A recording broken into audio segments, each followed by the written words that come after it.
and we have to import pretty much anything you can think of. For example, this bus, all vehicles, all spare parts for the vehicles, all kinds of electrical stuff like computers, phones, TV screens, and so forth.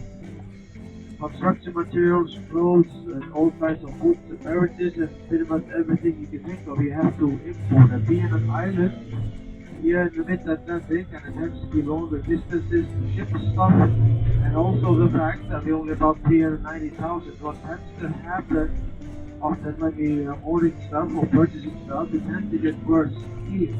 And how that works, if you're ordering online by yourself, you usually get a better price per item if you're ordering in large quantities. And that is exactly the same thing here. If we are ordering like one container or something, someone else might be ordering 100 or 1,000. So that'll be explanation number one. And number two is that we have our own currency, the microcurrencies, the kroner, and to keep such a small currency stable is very costly. How that materialized is that we often have high interest rates in the bank, often about 10% or even more than that. And in fact, the base rate now here on this island is 7.5%. And when I'm talking about stable, I'm talking about stable against other currencies. That obviously plays into the importing and the exporting. That is what these folks are doing all day long at the Federal Reserve, and thinking about the interest rates. Not just here in Iceland, it's actually all around the globe, but the only difference is they're not thinking about the Icelandic kroner and other places, they're thinking about their own currency. And that either strengthen the kroner or weaken the kroner. And to strengthen the kroner, you increase the money in circulation. How do you do that? You lower the interest rate. That's exactly the opposite. If you weaken the kroner, you decrease the money in circulation, or how do you do that? You raise the interest rate. In fact, that is what they've been doing now for the past few months, and in the past 6 months they raised the interest rate here on this island by over 6%, 5.75% to be exact. And I know it's not just happening here in Iceland, it's also happening in other places as well, and it's because of something that's called an imported inflation. The price of raw materials was on the rise, especially the first half of last year. And I know that also all the factors that play into these decisions. A major one external will be chasing oil price, external or internal or domestic will be chasing salary base or fishing stock. And to make it even more confusing, these idiots in the 80s, when we had the high inflation, they came up with this brilliant idea to touch the loan system, the mortgages, to the price index, to inflation. And they did it instead of offering loans that had 20+ interest on them. Now we could have like 6 or 7 and attaching to the price index, to inflation. And I had a loan like this in 2006, and after paying off this loan for more than 10 years, I owed 50% more.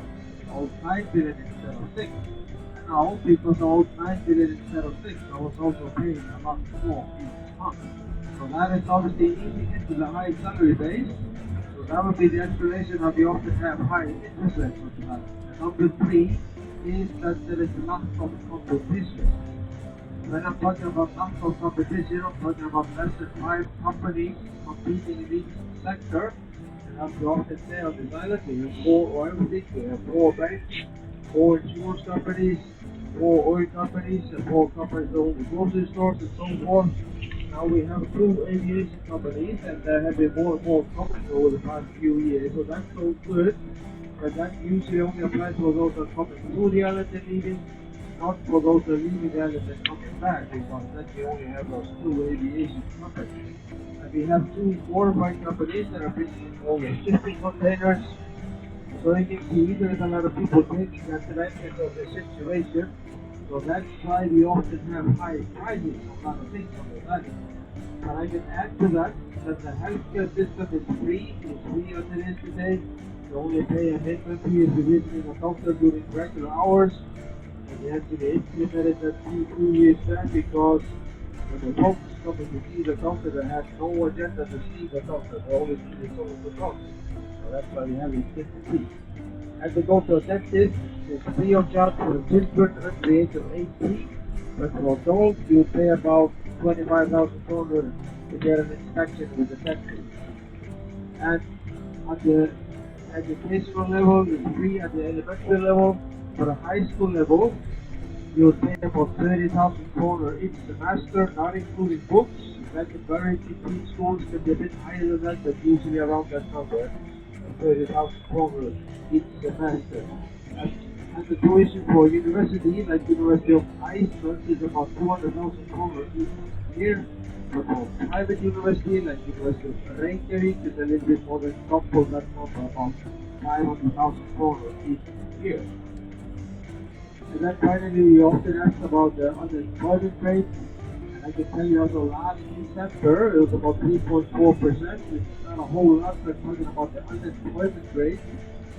And I have to say, the unemployment really hasn't been a problem on this island for the longest time, up until the financial collapse in 2008. And then it went up to about 11 or 12%, and it has come down again.